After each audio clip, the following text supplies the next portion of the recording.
જેમ જિગ્નેશભાઈએ વાત કરી, ગુજરાતમાં કે ભારતમાં કોઈ પણ વીજ લાઇન પસાર કરવી હોય તો 1885નો ટેલિગ્રાફ એક્ટ છે, 2003નો ઇલેક્ટ્રિસિટી એક્ટ છે અને 2013નો જમીન સંપાદનનો કાયદો છે. 1885 2003 આ બંને કાયદા એમ કહે છે કે મિનિમમ ડેમેજ મેક્સિમમ કમ્પન્સેશન.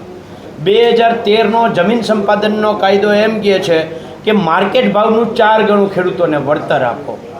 આ ગુજરાત સરકારે આ ત્રણ કાયદાઓ ઉપર બુલડોઝર ફેરવી અને 2017, 21, 23, 24 એમ 4 વર્ષોમાં અલગ અલગ પરિપત્રો કરી અને જંત્રી ભાવના, નહીં માર્કેટ ભાવ, જંત્રી ભાવના પહેલાં 7.5%, પછી 15% અને અત્યારે 25% વળતર ખેડૂતોને આપવાનું નક્કી કર્યું છે. એટલે જે ગઈકાલે જીતુભાઈ કહેતા હતા કે ખેડૂતો સાથે કોઈ છેતરપિંડી કરે તો નહીં ચલાવાય, અરે ભાઈ સરકાર પોતે જ છેતરપિંડી કરે છે, કાયદાઓ ઉપર બુલડોઝર ફેરવીને છેતરપિંડી કરે છે, પોતાની માનીતી કંપનીઓને ફાયદો કરાવવા માટે કાયદાઓ ઉપર બુલડોઝર ફેરવી અને પરિપત્રો કરે છે. અને એ પરિપત્રમાં 67 મીટરની પહોળાઈમાં કામ કરવાનો કલેક્ટરનો હુકમ હોય છે. 67 મીટર આ થાંભલો ઊભો હોય, 33 મીટર આ બાજુ, 33.5 મીટર આ બાજુ, અને એ રીતે એને આ જગ્યામાં કામ કરવાનો હુકમ છે. આની બહાર જેમ જિગ્નેશભાઈએ કહ્યું એમ 0.5 કિલોમીટર સુધી ખેડૂતના ખેતરોમાં એનો માલ સામાન પાથરે છે. આમ હાથ લાંબો કરીએ એમ તાણિયાઓ, લગભગ 400 મીટરના તાણિયાઓ એ થાંભલો ઊભો કરવા માટે લગાવે છે.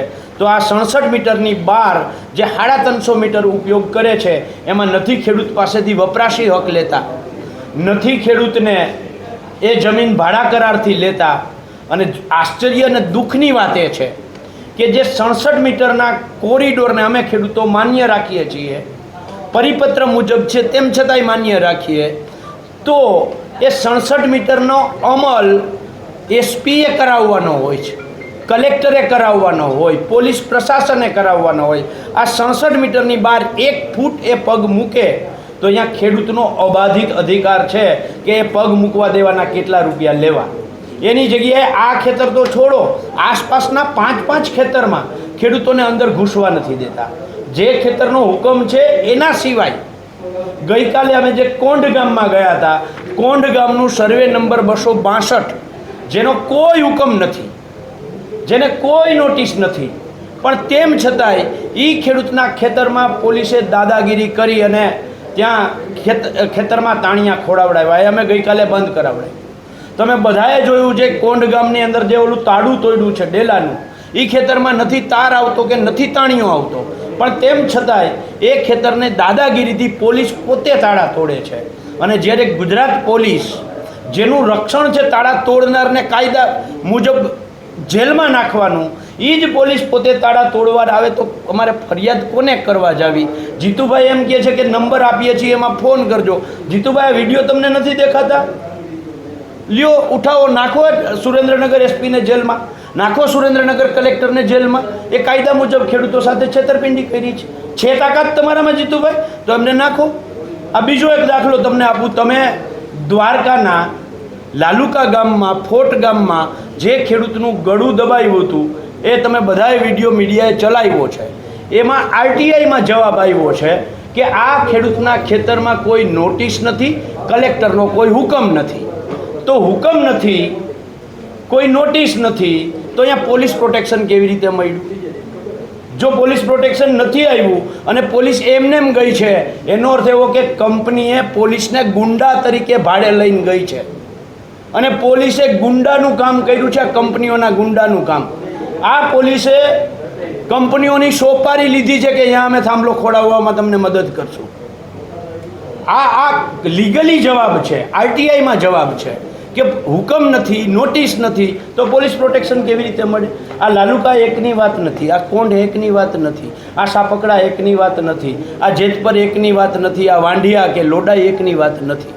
ગુજરાતના જ્યાં જ્યાં થાંભલાઓ ખૂતે છે ત્યાં આ જ રીતે કંપની ગુજરાતની પોલીસને ગુંડા તરીકે સોપારી આપે છે અને એ ગુંડાઓ ખેડૂતોના ગળા દબાવે છે, એ ગુંડાઓ બેન દીકરીઓને ઢસડે છે. અને આ જ વાત અમે ડીજીપીને જ્યારે મળવા ગયા ત્યારે પણ અમે કહી છે. એટલે આ તમામ જે યાતનાઓ ખેડૂતો ભોગવે છે, આની આરે જમીન માપણીથી ખેડૂત પીડાય છે, એમએસપીમાં ભાવ નથી મળતો એનાથી ખેડૂત પીડાય છે, ખેડૂતોનું દેવું માફ નથી. જે વીજળી ગુજરાતમાં જરૂરિયાત છે એનાથી 5.5 ગણી વીજળી આવતા 2 વર્ષમાં કંપનીઓ ઉત્પાદન કરવાના છે. અને એ જ ગુજરાતના ખેડૂતને જેના ખેતરમાંથી થાંભલો નીકળે છે એને મફત વીજળી નથી મળવાની. એટલે અમારી એ પણ માંગ છે કે ગુજરાતના ખેડૂતોને મફત વીજળી આપો.